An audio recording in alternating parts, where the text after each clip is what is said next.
আপনারা পরিচয় করিয়ে দিতে চাই যে আজকের অনুষ্ঠানের জন্য যে 50,000 টাকার টিকিট চেঞ্জ করে আজকে একজন প্রবাসী বিদেশ যায় নাই, না গিয়ে এই অনুষ্ঠানে উপস্থিত হওয়ার জন্য সে আজকে চলে আসছে।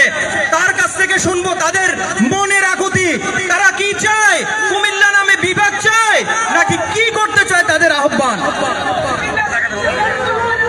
সুপ্রিয় কুমিল্লাবাসী, আসসালামু আলাইকুম। আমি একজন প্রবাসী।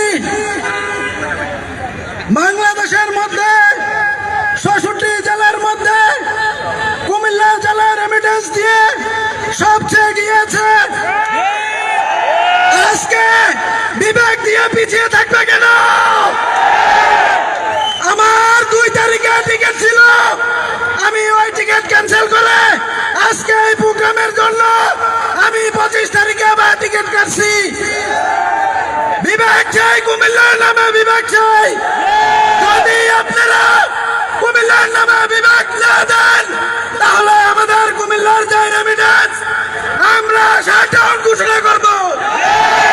১ সপ্তাহের আলটিমেটাম দিলাম, ১ সপ্তাহের মধ্যে আমাদের কুমিল্লার নামে যদি বিভাগ না হয় আমরা কুমিল্লার প্রবাসীরা সবাই আমরা রেমিটেন্স বন্ধ করে দেব। কুমিল্লার সব রেমিটেন্সের পক্ষ থেকে আমি আজকে আপনাদেরকে এই বার্তা দিয়ে গেলাম।